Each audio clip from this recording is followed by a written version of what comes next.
Ok, pues bienvenidas, bienvenides, bienvenidos al curso La Revolución no era esto, lo queer contra las trampas de gobierno, que damos inicio hoy a la sesión 2 que hemos llamado Bollos y maricas frente a la heteronorma del capital, una memoria del activismo queer en la España de finales de los 90.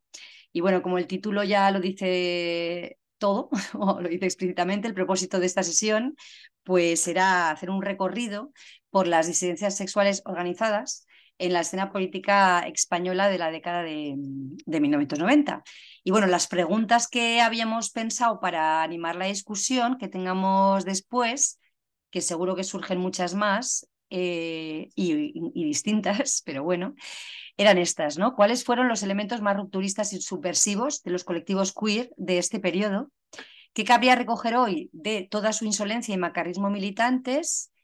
¿Qué sería un vivo de estas formas de politización y dónde encontrarlo? Y también, ¿qué factores de pacificación pensáis que han hecho mella en el potencial rebelde de estas luchas queer y cómo darle la vuelta, ¿no? Y bueno, para esta discusión hemos invitado a Sejo Carrascosa, que es, entre otras muchas cosas, y me ha salido un pareado, impulsor en su día de la Radical Gay, autodidacta, librero, editor, narcotraficante, marinero, etcétera, etcétera, y Fefa Vila, que también hace y es otras muchas cosas más allá de las que digamos aquí y las que vienen en la web, pero para empezar, pues socióloga, investigadora, activista queer feminista y también impulsora en su día del colectivo lésbico activista LSD. Y bueno, daros las gracias a ambos por haber dicho si quiero a nuestra invitación y también por poder disfrutaros hoy en el debate y en la introducción. Y nada, con esto ya os paso la palabra para meternos en harina.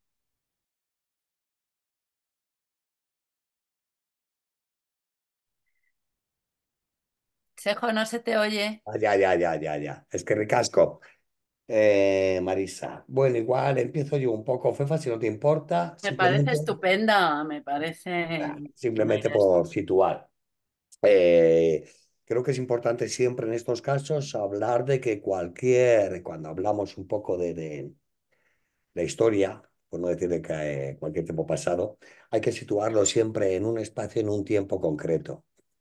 Eso es imprescindible siempre porque si no, las cosas no son extrapolables.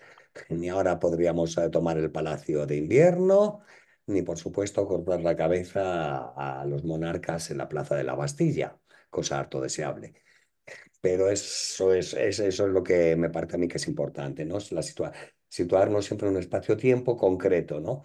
Luego, por supuesto, se nutre de cierta carnalidad, es decir, los cuerpos, las personas que están ahí y están poniendo ahí el cuerpo, nunca mejor dicho. Esto hay alguna amiga feminista que no le gusta lo de poner el cuerpo, pero a mí me parece como muy interesante. Eh, Poner el cuerpo porque no nos queda otro remedio, ¿no? Entonces, hay que decir esto, que en esos años hay un montón de circunstancias y de condiciones que hacen que se pueda generar este tipo de activismos.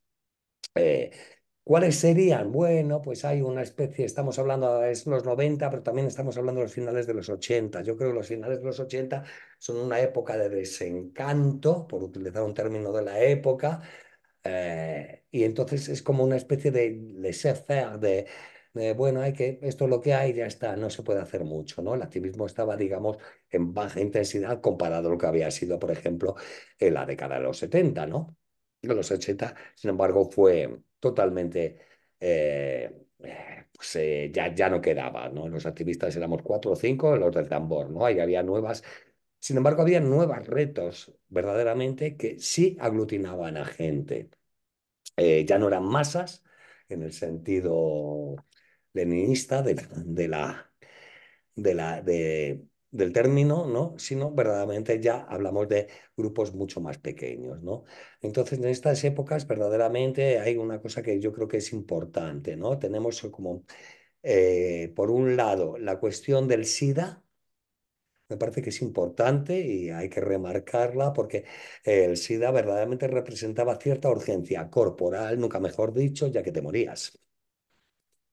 Cuando hablo de estas urgencias, ¿no? verdaderamente la política casi estamos hablando de urgencias y sueños, ¿no? Sería una mezcla entre lo que nos surge y lo que queremos soñar. Entonces, en este momento el sueño se rompe, ya que la vida parece que no hay un continuum, parece que no hay este imaginario, ¿no? Sobre todo los gaises, digamos que, ay, bueno, estamos aquí, follamos con quien quieran, tal y cual, y de repente, pumba, un parazo tremendo en el cual, por follar, por unas prácticas sexuales, por el placer, te conducen a la muerte. Una muerte rápida y una muerte, además, que es una muerte social antes de que te mueras, ¿no? Porque la homofobia se rearma salvajemente en esta época, ¿no? Y lo que pensábamos que ya no existía, a quien le importaba, ¿no? Teníamos esa mentalidad liberal o neoliberal de la época, y sin embargo era de, hostia, ahora no solo que te mueres, sino ahí va, salir del armario, decirlo, tratamiento médico y hospitalario, cómo funcionaban las redes, si es que las sabía en esos momentos, ¿no? Y yo creo que eso es importante por un lado. También hay una ruptura, digamos, con todo lo que se empezaba en esa época, yo creo que ya a digerir por parte del sistema, por parte de las instituciones, de los movimientos que podíamos llamar, pues ahora llamaríamos LGTBIQ+, ¿no? Había ya una especie de que, bueno, pues había un proceso de integración en el cual, bueno, pues eh, grupos se habían vuelto mucho más asistencialistas. Y cuando digo grupos hablo de dos o tres personas, ¿eh? Muchas veces hablamos de grupos y es como aquello de nos imaginamos 40 y no. Hablamos de dos o tres personas que en un momento dado habían optado por políticas más bien asistencialistas, en plan de, ay, mi hijo es marica, ¿qué hago? No sé qué, ay, no se preocupe usted, señora, tal, etcétera, o no, yo no sé lo que soy, tal, ¿no? Entonces parecía que aquello era un poco la salvaguarda vía subvenciones, ¿no? También las condiciones económicas de la época no era una época muy bollante a nivel de curro, con lo cual es muy normal que la gente tenga que buscarse la vida y que esta gente que se había hecho además sus carreras, psicología, tal cual, pues decidiera optar por este tipo de políticas asistencialistas, ¿no? Bien, dicho esto, un poco para situarnos, quiero recalcar, creo que en eso Fefa está conmigo, eh, otra cuestión que me parece muy interesante, ¿no? Que los que venimos ha sido una tradición libertaria, el grupo de afinidad, llamaría yo. O sea, los cariños, los afectos existen. Y los cariños y los afectos también a veces nos obligan a tomar partido, o sea, nunca mejor dicho, ¿no? Entonces, eso también fue una constante, ¿no? Entonces, en un momento dado, en un Madrid tedioso, digámoslo, alguna época. Hay veces que hasta así de música. Los 80 fueron muy buenos, los 90 ya no. Pues si eso se dice música, podríamos hablar también de eso en cuanto a lo que podía ser el activismo y eso, pues verdaderamente surgen, cuando surge tanto LSD como la radical gay, o sea, surgen de ciertas urgencias y también de ciertas ternuras, de ciertos afectos. No nos engañemos, ¿no? O sea, cuando siempre se ha dicho, bueno, Radical Gay nace por una decisión de Kogan porque se van de la COFLE, que era la Coordinadora de Frentes de Liberación Homosexual del Estado español, sí, pues porque era todavía quedaba digamos, de lo que era la lucha postfranquista, entonces todavía eran radicales en el sentido de planteamientos muy radicales, muy revolucionarios, muy de cuestionar el sistema en sí y no simplemente ciertas partes.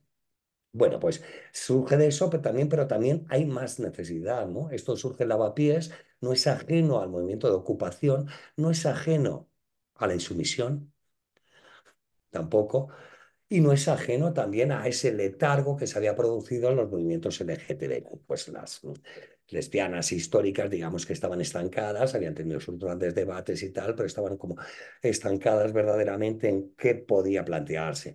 Por no hablar de los gays, que por supuesto, como siempre, estaban perdidos en comprándose camisetas bonitas para ligar en las discotecas y tal y cual. No eran precisamente los más majos, ¿no? Digo esto un poco para situarnos, ¿no? Con estas cuestiones, la insumisión, la ocupación y verdaderamente no sé cómo llamarlo, la comezón que nos podía producir a muchas personas, pues venga, hay que hacer algo. ¿Y cómo se hace ese algo? No podíamos repetir lo que se había hecho, por supuesto, porque habíamos visto que no funcionaba y queríamos hacer otro tipo de cosas. Cosas que exigían riesgo, como bien siempre puntualiza CEFA, ¿no? Sin riesgo no hay política. La política es el riesgo. Si lo que queremos es votar o ser socios de ciertas ONGs, pues algo haremos, pero poquita cosa, no nos engañemos. Nos han engañado muchas veces con nuestra capacidad de consumir, con nuestra capacidad de que somos un lobby simplemente porque firmamos y tal. Pero no, no es cierto. El riesgo, el cuerpo, hay que ponerlo en la calle y en un momento dado ese riesgo creo que es importante, es algo como que habría como que valorar, ¿no? En el caso de la Raquel Gay, surge con ganas de, no sé qué término has utilizado tú antes, Marisa, macarra, eso, me gusta eso, macarra. Sí, es una especie de, se veía un poco que parece que estábamos pidiendo permiso por vivir. No, sí, ¿qué más da? Pues te gustan los hombres, te gustan las mujeres, tal y cual, como que aquello fuera un poco como de tú con las lentejas con vinagre o con cebolla, tú con tal. No, no estábamos hablando de eso, estábamos cuestionando verdaderamente todo un modelo en el cual, que era, era heteronormativo, en la actualidad hablamos de cis heteronormativo, que verdaderamente oprimía y conducía a la gente a formas de exclusión. Esto unido, por supuesto, a lo debacle que suponía el SIDA, pues hacía que ese riesgo y esa urgencia por plasmarse, por encarnar, pues fuera como más grande. También voy a decir, sin cortarme un poco, que, joder, que éramos gente, pues, cojonuda, con perdón. O sea, que éramos gente genial, brillante, o sea, que nos pegábamos la hostia. Yo, vamos, anda que no me he pegado yo, joder, con José de Cádiz, sobre todo, madre mía, qué broncas, ¿no? Qué problemas, ¿no? Pero bueno, esa forma de humanidad también era de que currábamos mucho porque nos apetecía, éramos gamberros más que macarras, entonces era un poquito, que yo soy maricón, que esta es bollera, era un poquito como quiero molestarte, no quiero que me aceptes ni que me toleres, sino quiero molestarte y cuestionarte cuáles son tus sexualidades y tus formas de relación, ¿no? Creo que eso nos privaba, ¿no? A mí por lo menos, y la Recarga y otra gente es como que nos gustaba. Vamos a ver qué hacemos y que luego resulte. A veces nos pasaría bien y otras requete bien. Mal salía cuando teníamos que dar demasiadas explicaciones y podía haber problemas personales muchas veces, ¿no? Pero sí interveníamos bastante también, no solo en lo social, que sí, sino también en los círculos cercanos, ¿no? Las redes que teníamos, nos movíamos por lavapiés, no solo en los círculos ocupas, sino en bares que teníamos, más o menos, había mucha gente que vivía por ahí, o era su espacio de ocio, y ahí pues nos gustaba un poco de para los gays se dice lo de mariconear, ¿no? Pues para las bolleras tres cuartos de lo mismo, ¿no? Boyarizar un poco los espacios que teníamos y cuestionar, o sea, no es que somos más, ¿no? Como decía, me acuerdo uno de Minuesa una vez que dijo, es que nuestros maricones y nuestras bolleras, y entonces a mí me sonaba como de joder, nuestros, o sea, que los hay los de nosotros y tal, ¿no? A nuestros maricones, a nuestra bollera no se les toca. Y yo decía, hombre, por no tocar no se toca a nadie. En fin, por supuesto que hay muchos gays impresentables y bolleras lo mismo, pero de ahí a nuestros, ¿no? Era una especie de los nuestros, ¿no? Entonces, creo que eso fue un poco el determinante, un poco de que surgieran de esa manera tanto la Radical Gay y el SD en Madrid. Aplicando además, bueno, pues teníamos también, estábamos ya en un salto tecnológico, todavía pegábamos carteles con cola, ¿eh? No había redes sociales y tal, ¿eh? Todavía íbamos con la cola y los carteles y íbamos por las paradas de metro y teníamos que hacer esas cosas. Eso es importante, yo creo decir, porque el curre era mucho, o sea, currábamos mucho. Nos iba la vida en ello muchas veces y teníamos esa cuestión. Cosa que yo ahora, fíjate, veo un poco como crítica al militantismo, en el sentido de, oh, estoy aquí toda la vida y todas las horas, ¿no? Y que podíamos dejar era de otro tipo de cuestiones. Pero es cierto que currábamos mucho, que bueno, pues que, insisto, que éramos gente genial, o sea, se nos ocurrían muchas cosas y las ganas de molestar eran muchas. Éramos una especie de, mm, con el perdón por el término disneyano, pero Pepito Grillos, de estar ahí tocando las narices en todos nuestros espacios, ¿no? Éramos un poquito, dábamos miedo, como me acuerdo que me dijo uno una vez, dice, ay, he visto que hay un grupo que se llama La Radical Gay, son más bestias, pero muy divertidos. Entonces, mira, bestia y divertido, pues puede ser una buena combinación, ¿no? Ser bestia y divertido en un momento dado, ¿no? Una bestia divertida siempre tiene bastante erotismo, no nos engañemos. Entonces, creo que eso es importante. Y no sé, Fefa, si quieres hacer algún apunte tú sobre la intro de por qué, cómo, en qué momento, quiénes eran. ¿Quiénes éramos, madre mía? Bueno, lo primero, por favor, no nos convirtamos en abuelitas cebolletas contando historia, porque entonces sí que no es política. Creo que lo dije el día que nos juntamos para presentar, que nostalgia cero de esa época, pero yo además creo que aunque los contextos hay que tenerlos en cuenta y que producen políticas diferentes, acciones diferentes, pero también cuerpos diferentes, imaginación diferente, a la vez se pueden comparar. Yo creo que la Comuna de París tiene mucho que ver con lo que, con algunas cosas que hicimos el SD y la RADI. El 15M tiene que ver con los movimientos obreros de principios de siglo, es decir, que hay historias de rebelión histórica, sobre todo contemporánea, del pasado que tienen ecos en el presente. Es decir, formamos parte de esa memoria del pasado, de una memoria incluso que no nos ha sido contada, pero que sabemos que contada, detallada, explicada, bueno, todavía queda por contar casi todo y de los 90 explicarlo todo. Yo creo que es una década eh, un tanto misteriosa desde el punto de vista político en el sentido que no responde tampoco eh, eh, a un conjunto de líneas políticas que aglutinen a toda una serie de sujetos políticos para encaminados a determinados temas. No, más bien es la proliferación de sujetos políticos que rompen por diferenciación con una tradición política. Eso para empezar. Es decir, rompen, se distancian, discuten con dos formas de hacer política. Una con su propia genealogía política, es decir, los grandes frentes de la izquierda de los 80 que estaban en declive, tanto con el movimiento feminista como con el movimiento gay, y luego con los procesos de institucionalización que se estaban llevando a cabo, que se habían llevado a cabo en toda la década del 82, ¿no? Con la creación del Instituto de la Mujer, etcétera, etcétera. Y a la vez un poco cortocircuitados, aunque nuestra historia yo veo ahora claramente que conecta con esa, por lo menos buena parte, no tanto Sejo, alguna gente, porque éramos un movimiento bastante intergeneracional, que eso también era muy guay, ¿no? De gente de muchas edades diferentes, desde muy jóvenes a muy mayores, de estratos sociales muy diversos, aunque mayoritariamente obreros y muchos también fuera de Madrid, que veníamos de zonas rurales, es decir, que hacíamos...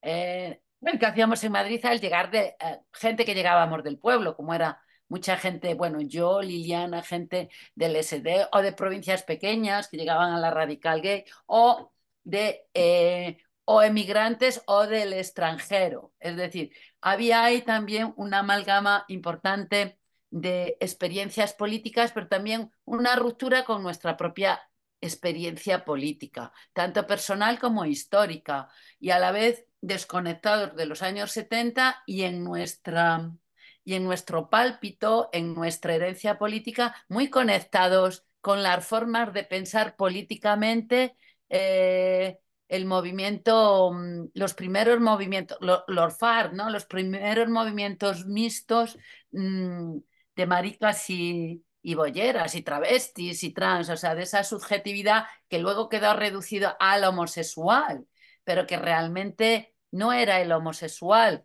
el sujeto que estaba haciendo la política activista en los años 70. Era un sujeto ya muy diferenciado, muy radical y con unas alianzas y unos conocimientos y una historia muy conectada con lo que se expresará en los 90 y yo diría que también en el 15M.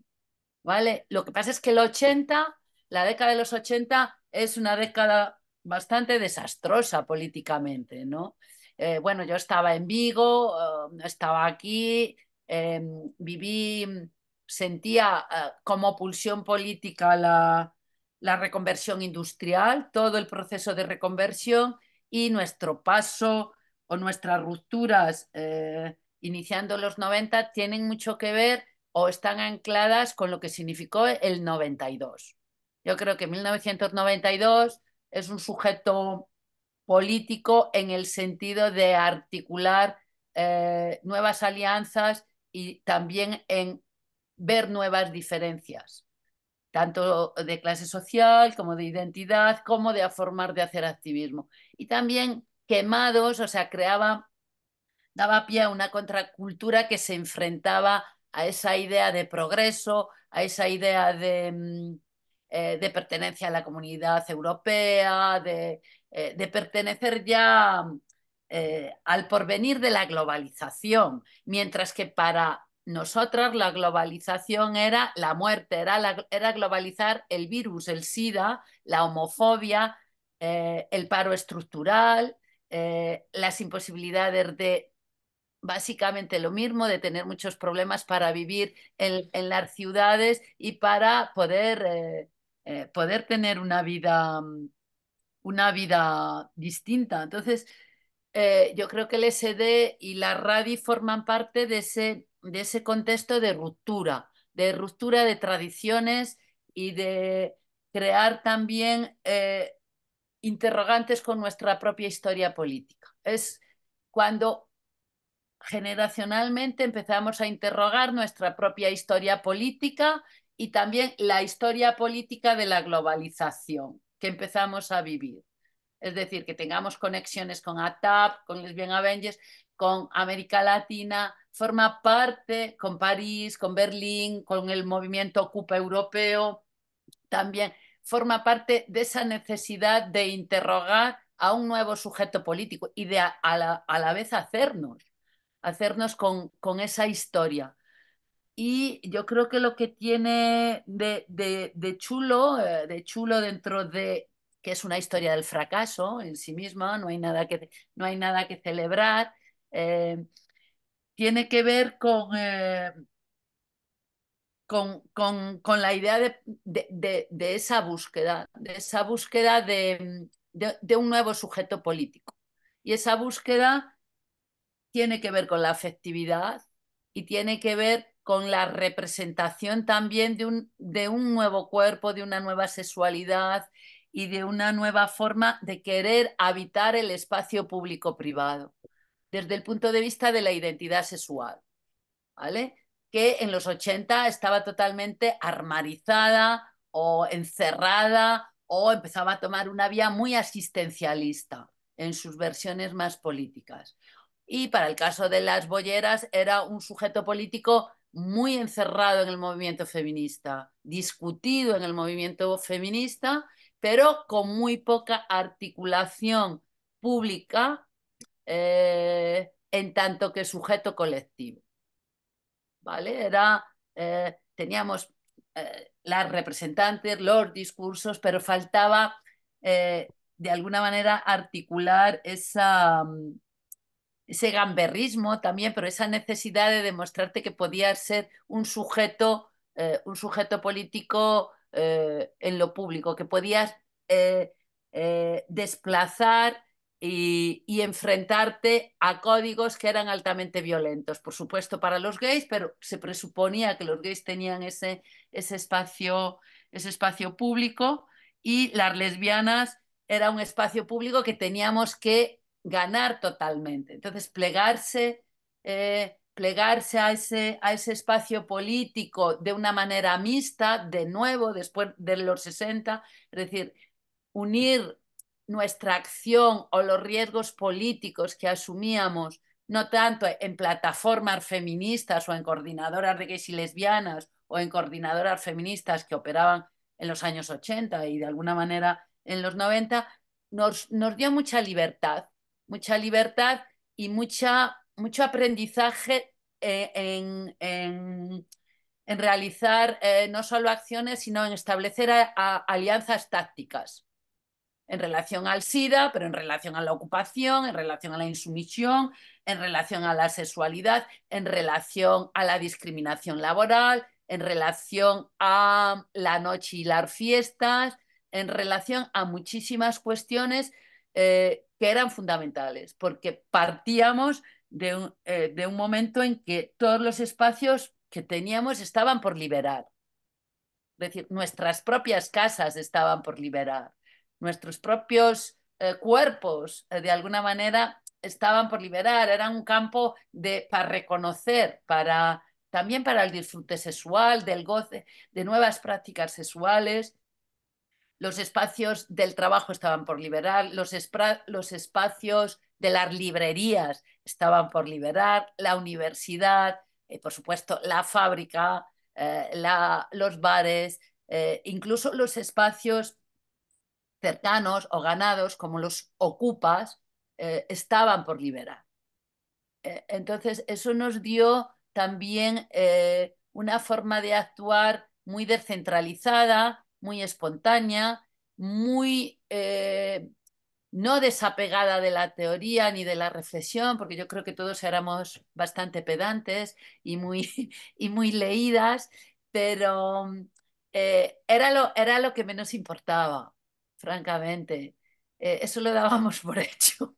Lo que más importaba era la necesidad de actuar, la necesidad de arriesgar y de hacer, ¿no? Y en ese proceso era donde nos íbamos definiendo como sujetos políticos, ¿no? Y donde también íbamos articulando alianzas, y alianzas que eran, pues, entre el SD y la RADI por hermandad absoluta, pero también con otros, con la Caracola luego, con el movimiento Ocupa, con la propia gente que rulaba por la Aurora Intermitente, que era donde nos reuníamos, y por supuesto con nuestros lugares principales de espontaneidad y discusión política que aparecían en la noche y que además trabajábamos mucho y salíamos todos los días, salimos a trabajar, pero políticamente, a trabajar laboralmente y también a los bares. Es decir, la Lupe, el Mosquito, el Mojito y Lavapiés alrededor seguían siendo nuestros lugares de reflexión y de acción. Y ahí pasaban cosas, porque eran lugares donde aparecían muchos otros sujetos políticos, muchas otras personas organizadas en otros grupos o no organizadas.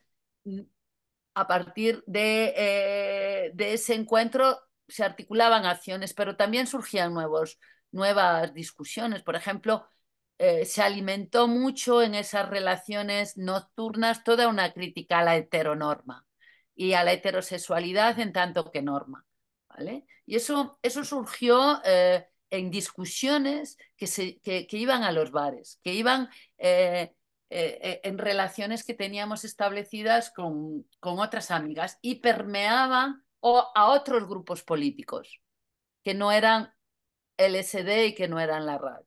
Es decir, teníamos esa capacidad de trabajar en red y de espontaneidad y de no tener una agenda política porque no queríamos ni tomar la Bastilla, ni entrar en la institución, ni tampoco tener subvenciones, ni estar en el museo, ni estar en ninguna institución más que la que nos apeteciese a nosotras en esa emergencia de tenemos que liberar espacios, tenemos que apoyarnos y tenemos que también disfrutar de lo que hacemos. Era una política de emergencia, eran acciones directas, era una política muy de emergencia pero también era una política muy, muy de afectos, muy de afectividades muy, muy, muy potentes y también muy abierta en el sentido de nuestras propias tradiciones políticas, es decir, asumíamos todo lo que significaba queer, teníamos esas conexiones con ATAP, pero a la vez eh, teníamos toda una reflexión en torno a un legado político que estaba ahí muy presente, ¿no? Que si el MC, que si la Liga, que si el movimiento autónomo, que si el movimiento insumiso, que si las violencias sexuales, que si el machismo, que si el aborto, que digamos que todo eso también estaba formando parte de nuestras formas de actuar y de una manera que se iba abriendo por capas.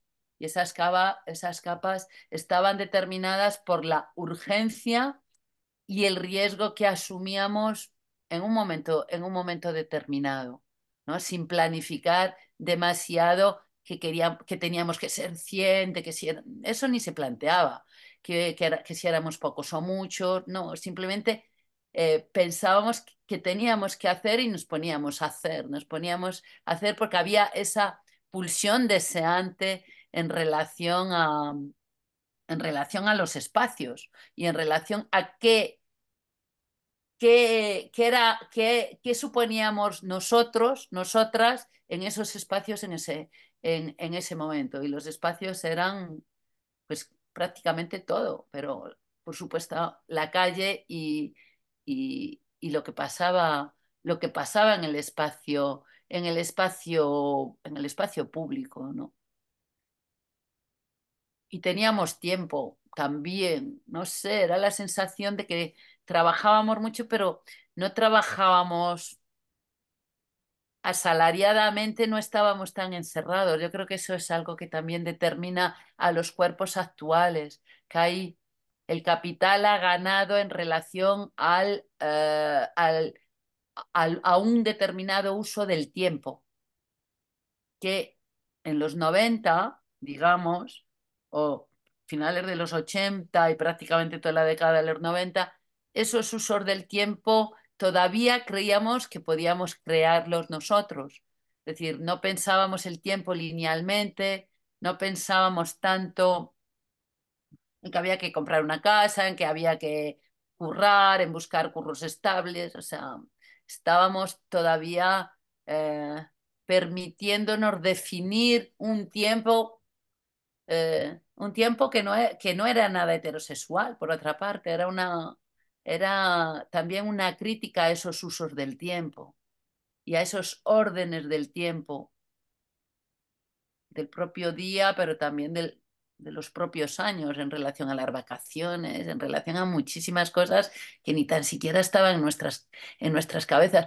No sé, creo que éramos jóvenes en el sentido de, bueno, aunque éramos intergeneracionales y había gente de todos los lados, pero no había ese agotamiento que siento ahora que hay en los cuerpos, que hay un cierto agotamiento del que habla Mark Fisher, ¿no? En sus obras del agotamiento, de cómo el capitalismo nos agota políticamente, agota los cuerpos, pero agota el deseo también de querer hacer otras cosas. Eso aún no estaba, aún no nos habían capturado.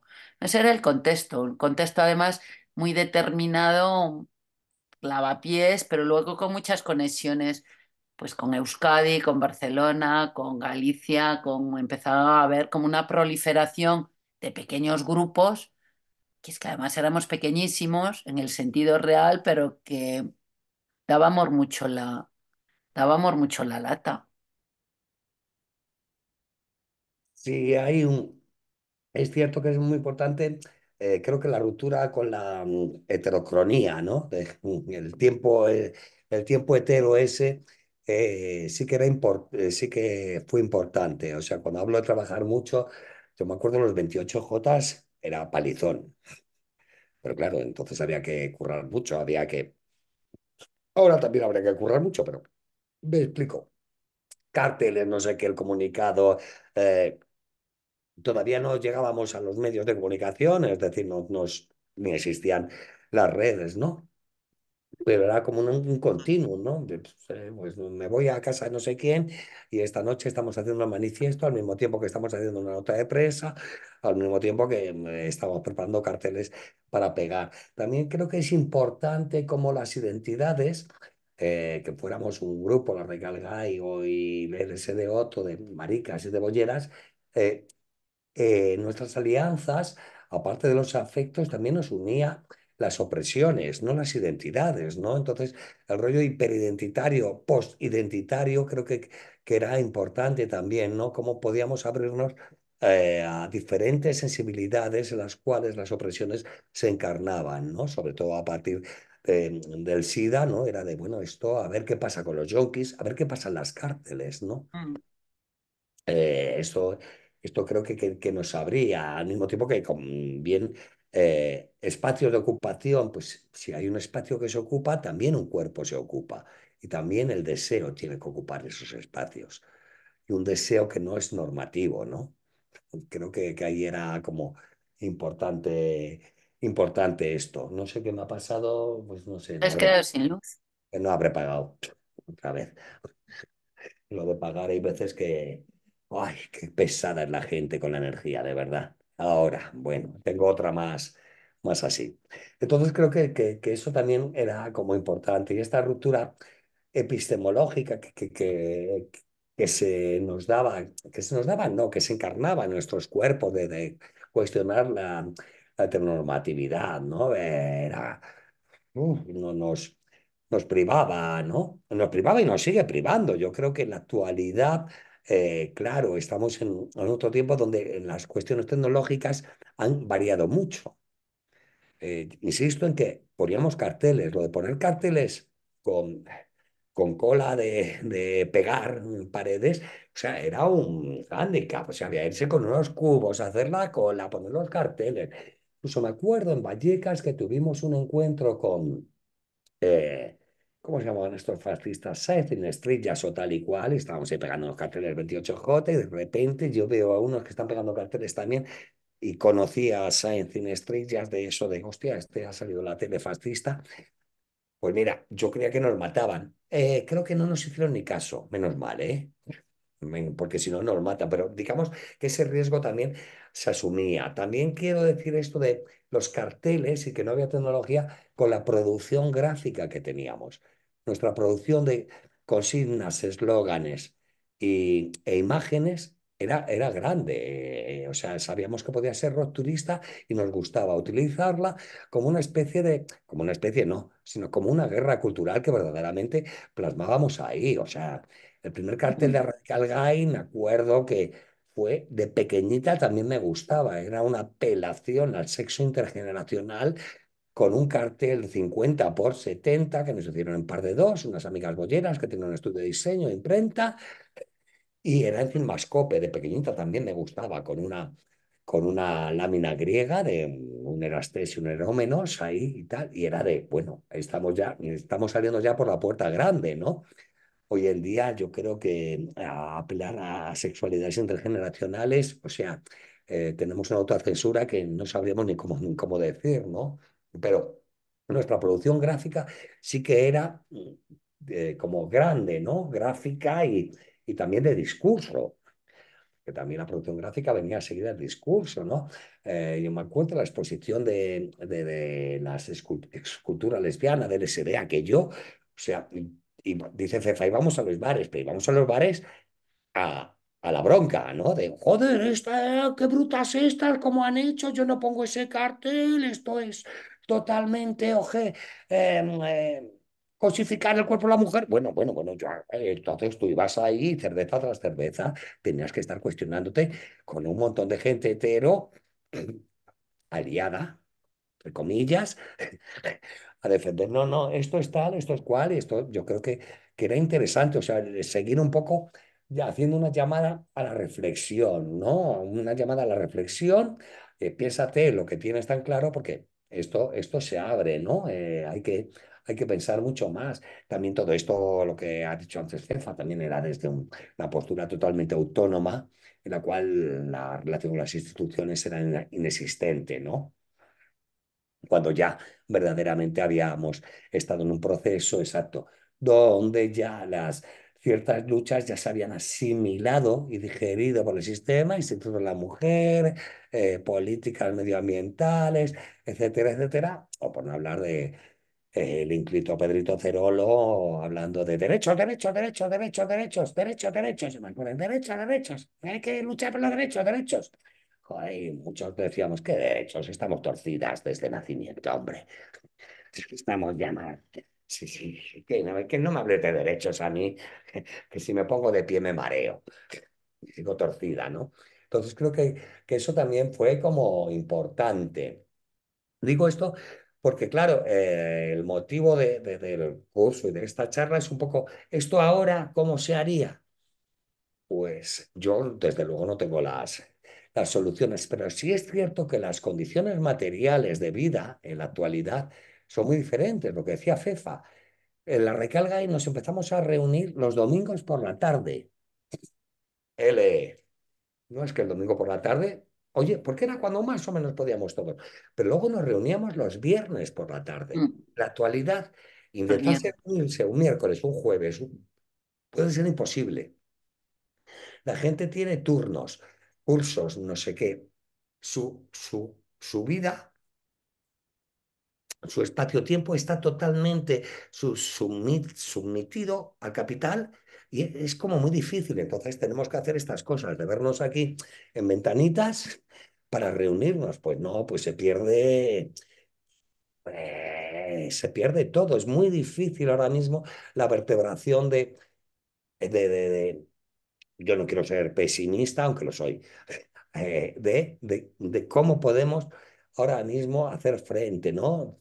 Sabemos que podemos forzar alianzas porque el enemigo es común y las formas de opresión nos pueden atravesar de diferentes maneras y en ellas podemos todavía situarnos cuerpo con cuerpo, acuerparnos. Estoy utilizando mucho esto del cuerpo y creo que a una amiga feminista no lo va a oír, pero no le va a gustar nada. Pero bueno, yo insisto en estas carnalidades y lo del cuerpo, más ahora que ya estoy, que tengo achaques por todos los lados, es como de, esto es lo que siento, ¿no? Y entonces el cuerpo y el sueño, o sea, el sueño, el imaginario, el qué podemos hacer, creo que son todavía elementos fundamentales para, cuando menos, resistir, ¿no? Una resistencia que, como bien decía Fefa, es un hilo rojo que ha estado durante toda la historia. Siempre ha habido, por muy mal que hayan estado las cosas, siempre ha habido gente que ha podido estar ahí. No solo en la Comuna de París, sino en otros miles. O sea, aunque las condiciones fueran horribles, siempre ha habido resistencia, sobre todo cuando hablamos de las Mm, prácticas que están basadas en el deseo. Y el deseo también pasa por el deseo también pasa por cuestionar los sistemas económicos en los que nos obligan a trabajar muchísimo y luego quitarnos las ganas de follar por tanto trabajo. Pues hay que acabar con eso, ¿no? Con el trabajo, aunque sea solo para poder follar más. A mí me parecería muy interesante. Ahora ya tengo otras teorías, pero solo por eso me acuerdo que creo que es importante, ¿no? Entonces, pienso que estas cosas estaban bien. Y luego, a mí, de esa, la forma de eso traspasarlo, pues no sé, hoy en día hay un individualismo muy grande, las redes potencian ese individualismo, donde parece que el activismo es poner un meme o poner o firmar aquí o darle al compartir a cosas, ¿no? Estamos, digamos que perdiendo ciertas, no sé cómo decirlo, actitudes, ¿no? Actitudes en las dos, aptitudes y actitudes, ¿no? Para poder en un momento dado generar esas formas en las cuales la vida sea algo que merezca la pena vivir, ¿no? Cada vez tenemos más cuestionamientos, hay gente que por unas razones u otras los privilegios los podemos tener, otra gente los tiene mucho menos, no voy a ponerme aquí con la interseccionalidad ni mucho menos, que la interseccionalidad, por mucho que se empeñe en que es, ay, todos tenemos aquí miles de tal y cual, muchas veces lo que se entiende casi es como no para cuestionar los privilegios de la gente que los tiene. No, no, es que aunque sea blanca y clase media y heterosexual, es mujer y la pobre entonces ahí sufre. No, ya. Sabemos que la encarnación de la opresión machista o económica y laboral de las mujeres no pasa por esa señora, ¿no? Entonces, no nos engañemos.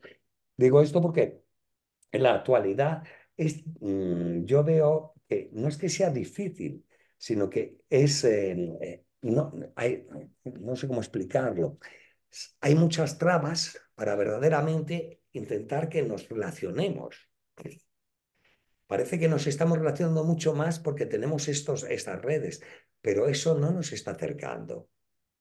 Al revés, nos tiene situados en un espacio-tiempo extraño, que creo que habría que romper con él. No sé de qué forma y tal, igual el colapso está ya más o menos cerca, pero creo que ahí sería importante hablar hablar de eso, no de perder el tiempo, conceptos muy básicos que teníamos antes, el placer, el deseo, el perder el tiempo, el buen comer, el buen comer en sitios muy concretos y con quién. ¿Mm? ¿Cómo hacerse eso en la actualidad?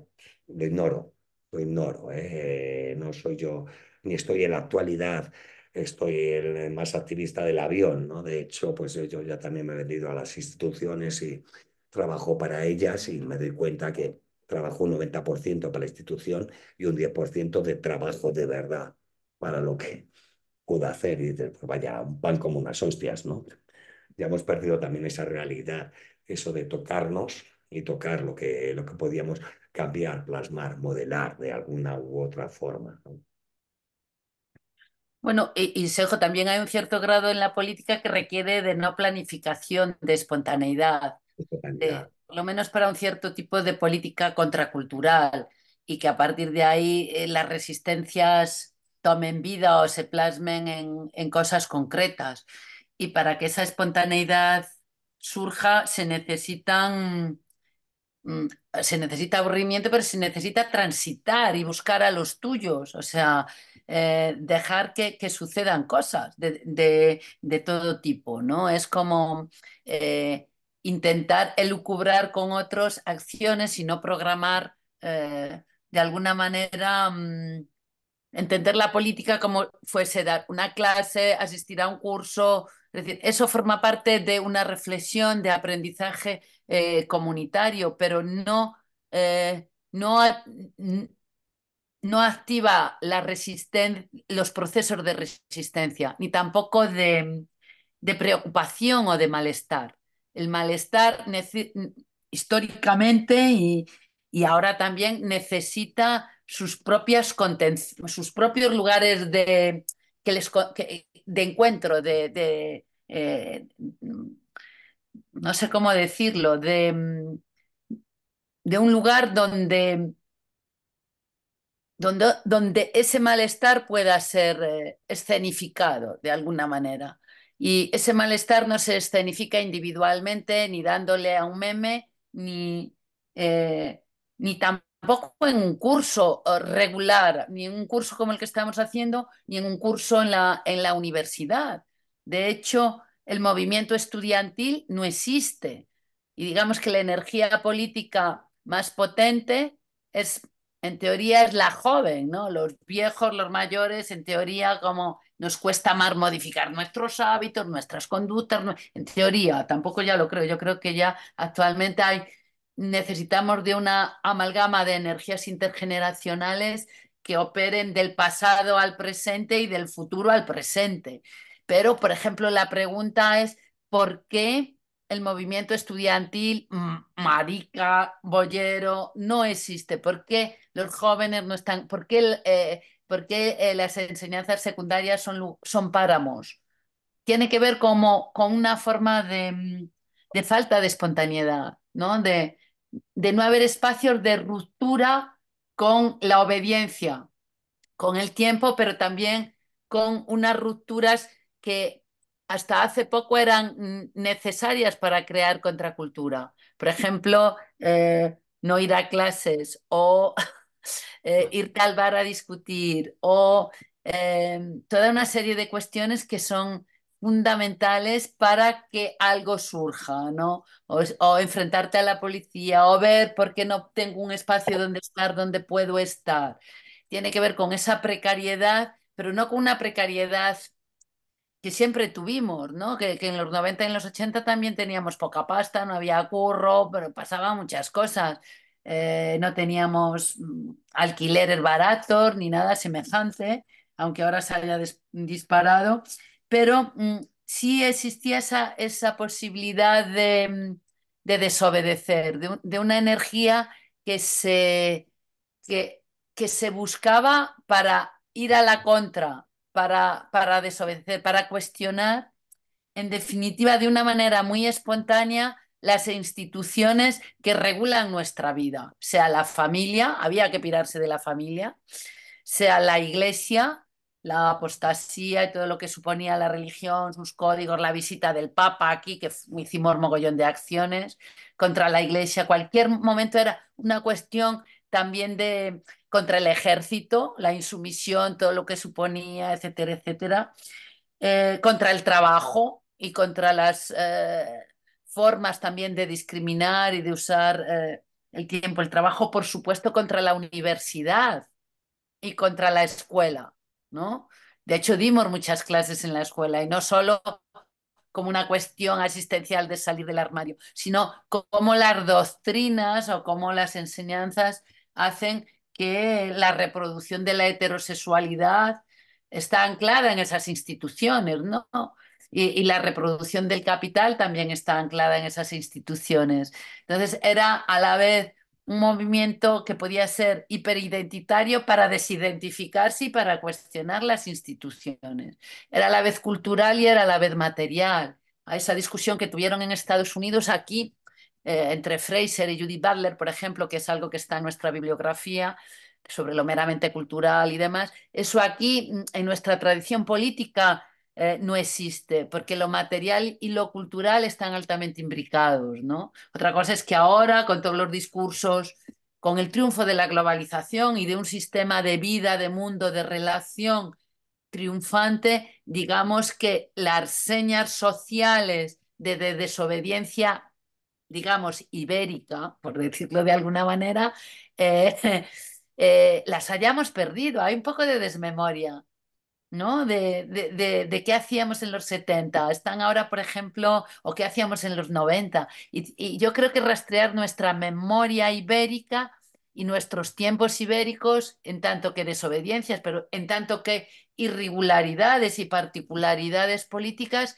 es muy interesante para conectar de nuevo con el deseo político, porque no tiene nada que ver con la historia de Estados Unidos, ¿no? Aunque tenga una influencia muy grande sobre nuestro capital cultural, nuestra forma de consumo, de vida. Es decir, frente a ese triunfo del capitalismo de consumo, de la globalización, de lo tecno relacional para todo, creo que hacer un esfuerzo de rastrear y de vivir y de subrayar nuestras diferencias de políticas desobedientes ibéricas nos podría llevar a hacer otro tipo de política desde nuestra propia memoria del franquismo, ¿no? Y la herencia del franquismo hasta nuestra herencia cultural, política anarquista, hasta nuestra propia experiencia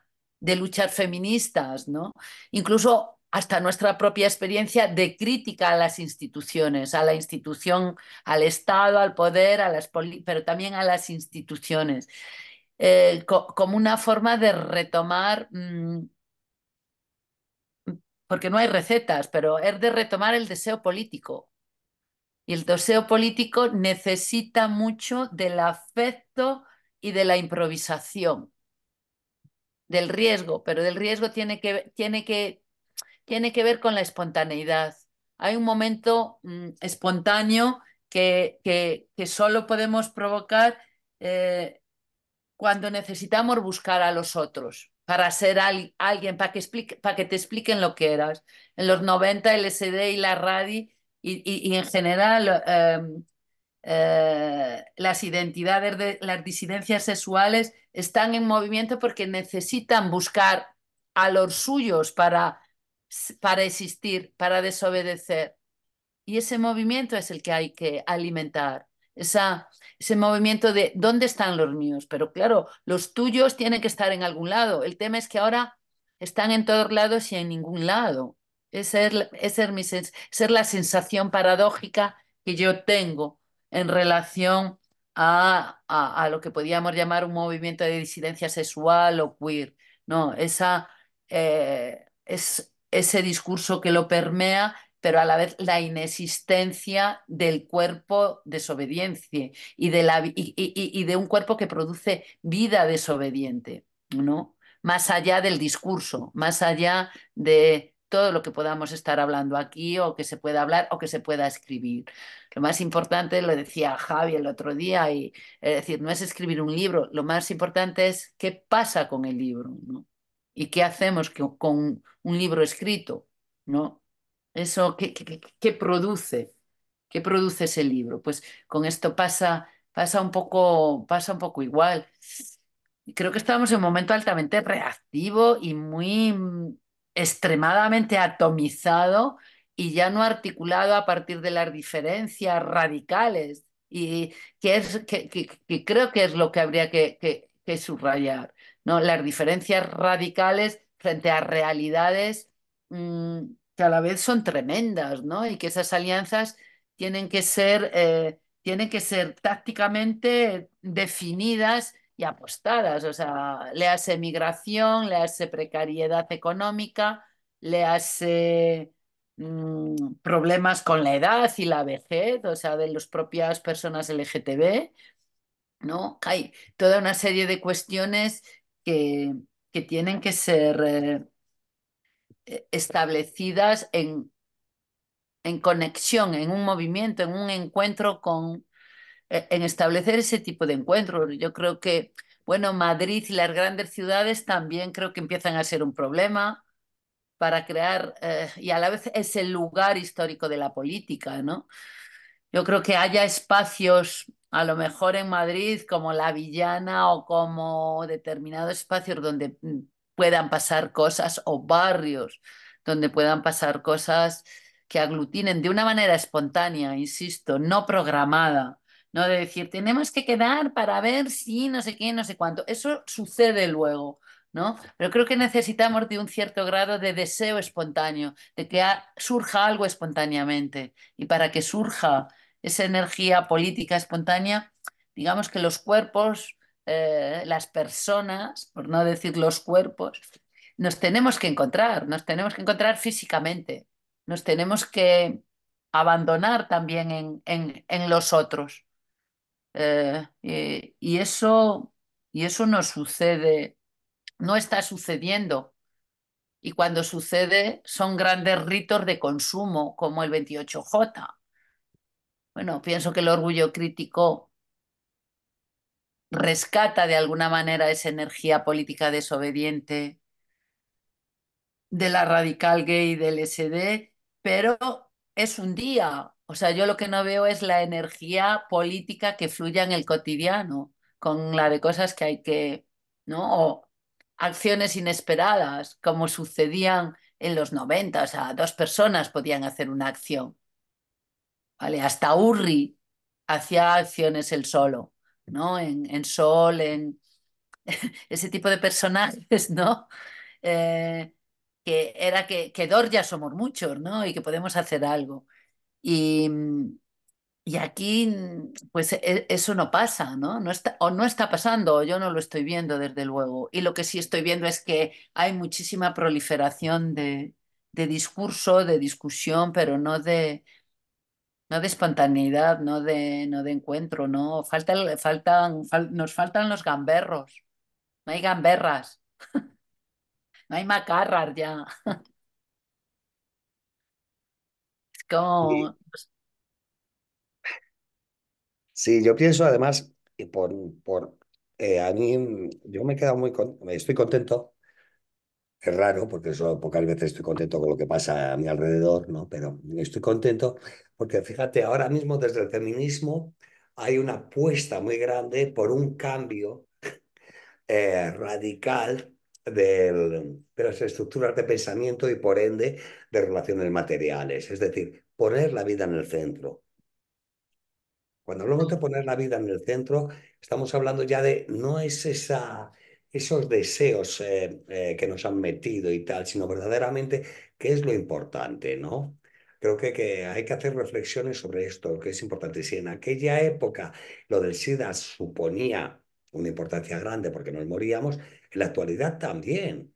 No es que la gente necesite cuidados durante todas las etapas de su vida, sino que verdaderamente la producción, el seguir buscando eh, una futurabilidad en la cual todo te sea fácil, es decir, un buen trabajo, una buena casa, un buen tal, un buen cual, lo que nos está haciendo es obviar otros cuerpos que hay a nuestro alrededor. Yo siempre repito la misma historia y siempre me lo critican mucho porque dicen, bueno, es queer, como mezcláis órdenes y tal, ¿no? La segunda ley de la termodinámica dice que para evitar la entropía, esa medida del caos, de esa energía que se desperdicia, lo que hay que hacer es juntar los cuerpos y someterlos a calor. Me parece una imagen, una metáfora muy buena, ¿no? Porque es como exacto. Todo esto que estamos haciendo, ¿tú qué haces? ¿Tú qué haces? ¿Tú qué haces? Vale, pero luego al final dices, ¿no sería más importante juntarnos y tú qué es, cómo estás, qué sientes, qué necesitas, qué puedo hacer por ti, qué, dónde estamos? Yo creo que pueden ser fórmulas que pueden romper verdaderamente, si es que se puede romper, con esta mentalidad que tenemos del tardocapitalismo este que ya nos absorbe por todos los lados, ¿no? Yo salgo a la calle y con perdón, o sea, es que estoy viendo como una película de ciencia ficción a veces, con la juventud, ¿no? Y es como de, hostia, estos jóvenes son majos, tal, preparados y tal, pero cómo verdaderamente el individualismo ya les sacará a calado, buscan ya solo una especie sobre todo en juventud, ¿no? El capital erótico, también en gente que no es tan joven, ¿no? Tenemos que tener un capital erótico aquí, un capital cultural, un capital económico, pero el erótico es muy importante, ¿no? Entonces ese desplazamiento que ha habido del deseo me parece altamente peligroso a un nivel de desarrollo de lo que puede ser, lo que podemos ser como especie aquí, las humanitas, ¿no? Estamos en un quiebre epistemológico muy grande, antropoceno, como llama Haraway, Cthulhuceno, y estos que son muy así, ¿no? Pero es verdad que son, hostia, que nos estamos enfrentando a un quiebre epistemológico como especie muy grande. Ya no es la imprenta, ya no es la escritura, ya no es. Ahora mismo estamos en un momento en el cual, digamos que el volver a encarnar, digo esto, encarnar, con el nombre, con la carne, otra vez, pues puede ser de las pocas soluciones que tenemos ante todo lo que nos viene. Yo no sé si vamos a ganar o perder. Por lo que sabemos de historia, siempre hemos perdido. Pero, joder, hemos perdido con una dignidad muy grande. O sea, que cuando nos fusilaban en la comuna, como dice Fefa, joder, fusilaban con el puño en alto, gritando viva la libertad, viva la comuna. Entonces, eso es muy importante. La vida no solo es ese recorrido que nos quieren poner de, va, eres joven, estudias, y si estudias además mejor para tal y cual, luego un puesto de trabajo, luego la oposición, o tal, tal, tal, tal, y luego tienes la jubilación. La jubilación, no va a haber jubilaciones para nadie aquí, coño. No va a haber para nadie. Es una mierda, ¿no? Entonces, vamos a darle una vuelta que es muy grande, ¿eh? Pero démosle una vuelta porque igual lo importante es eso, ¿no? Esta gente, yo me mosqueo mucho cuando hay los viajes estos que se hacen en los puentes o las vacaciones y hay una huelga de los de las maletas o los que están los aeropuertos, ¿no? Y hay alguien gritando desesperadamente ahí es que me están jodiendo las vacaciones, mis vacaciones. Las vacaciones es una conquista de la clase obrera, que era un mes que te pagaban por no trabajar, no para que tú te vayas ahí de viajar a un sitio donde vas a encontrarte lo mismo que tienes aquí, pero sin embargo luego dices, yo ya he estado en México, yo ya he estado en la India, yo ya he estado en Kuwait, yo ya he estado en, yo ya he estado en. No, no, no es una recopilación, eso no es algo que nos llene. No, y de que alguna manera el sujeto gay, no digo el marica ni digo queer, uy, sino el no, sujeto gay que ha entonces, triunfado, de alguna manera está muy unido mm, a ese ideal, ¿no? Ese es el sujeto eh, comercial triunfante, el que, eh, el sujeto individual, autónomo, que tiene como, acceso a todos los bienes de consumo, placeres, cuerpos y deseos y demás, ¿no? En esa escenificación del consumo y la alegría del consumo sin límites, ¿no? Y eso también yo creo que ha mermado eh, mm, o la potencia ha invisibilizado otros caminos bastante menores que otras comunidades queer han podido abrir o han podido experimentar, porque es que no se ven, lo que se ve, los ecos que llegan son otros, ¿no? Y yo, bueno, por no ser tan pesimista, también creo que hay resistencias a micro escala, que en muchos casos desconocemos, en muchos casos no sabemos. Tenemos que, de alguna manera, abrir los oídos, el foco a ese tipo de cuestiones. Yo creo que esa ley de la termodinámica que expresabas tú, Javi, yo la he visto de una manera muy chula en algunas raves, en algunas quedadas, con el tecno como una forma de contracultura incipiente en algunas fiestas por acá. Y eso me parece como también un lugar donde pueden pasar ciertas cosas, es decir, la noche, la música.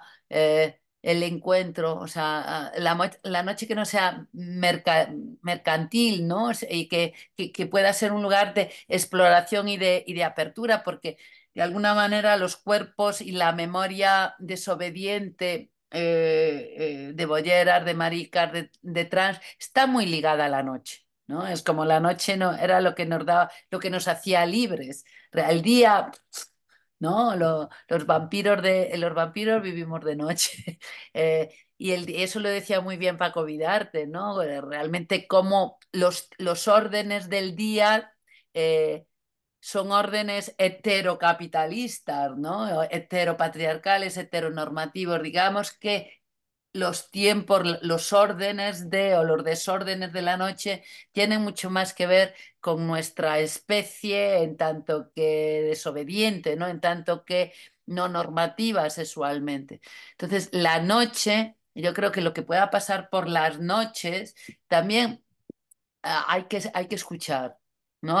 ¿Cuál es la política de la noche? Las políticas de la noche, ¿no? ¿Qué está pasando ahí?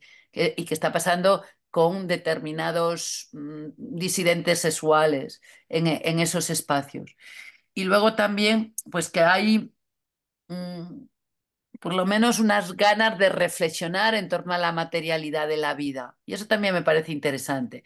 Una vuelta al marxismo, aunque me pueda parecer peligroso en algunas ocasiones, ¿no? Al marxismo ortodoxo, que me preocupa, pero sea una lectura a ese hilo neomarxista que el feminismo y siempre la propia Judith Butler ha, ha seguido, ese hilo rojo que te pueda abrir o crear ciertas traducciones queer en relación a la materialidad de la vida, ¿no? Por ejemplo, en relación al trabajo, en relación a la familia, en relación a la comida, en relación al consumo. Es decir, ¿qué traducciones queer pueden emerger para una teoría política anticapitalista, por así decirlo? Y yo creo que ahí también está habiendo ciertos experimentos que, bueno, que ojalá den sus frutos, ¿no? Pero en general no es una cuestión simplemente del movimiento LGTB, por así decirlo. En general, siguiendo con la idea de la revolución, de esto no era la revolución y lo queer contra las trampas del gobierno, eh, realmente para ir contra las trampas del gobierno tienes que arriesgar, tienes que desobedecer un punto de espontaneidad. Tiene que haber ciertas fugas para la vida, para los cuerpos, más allá de lo que se establece. Tiene que haber gente irreverente todo el rato, ¿no?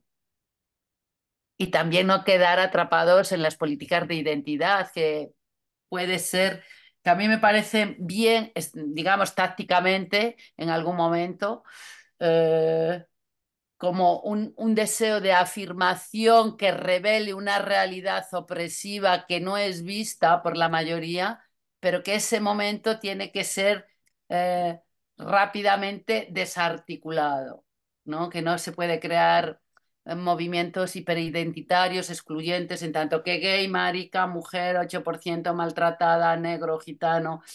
A mí eso también me preocupa. Me interesa que haya políticas hiperidentitarias como estrategia de desobediencia política frente a momentos de emergencia social, y que ahí además deberíamos ser todos negros. En La Valla, en Melilla, deberíamos ser todos africanos. En Canarias deberíamos todos nombrarnos como africanos y como migrantes en términos de lucha política y de alianzas políticas, igual que en los 90 todas y todos nos identificábamos como personas seropositivas.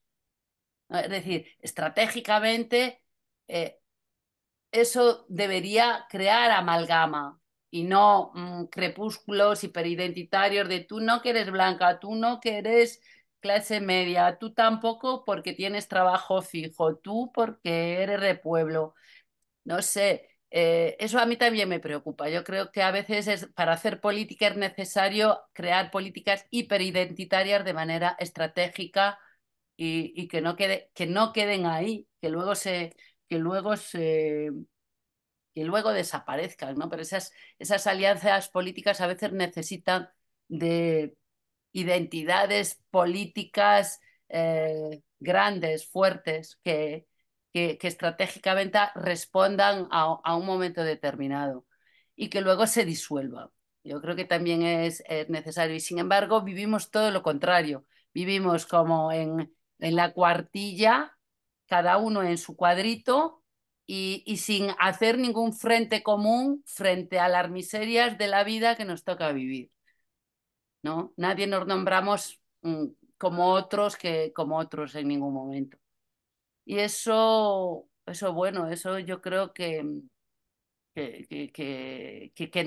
nos quita potencia y que también sería una buena enseñanza del movimiento queer, de ese flujo-reflujo con la identidad todo el rato, ¿no? Que nos daba mucha caña, porque a veces es necesario tener una identidad política muy fuerte. Aquí tengo a mi gato que nunca le Este sí gusta. que tiene, ese sí que tiene identidad. Este tiene una identidad tremenda.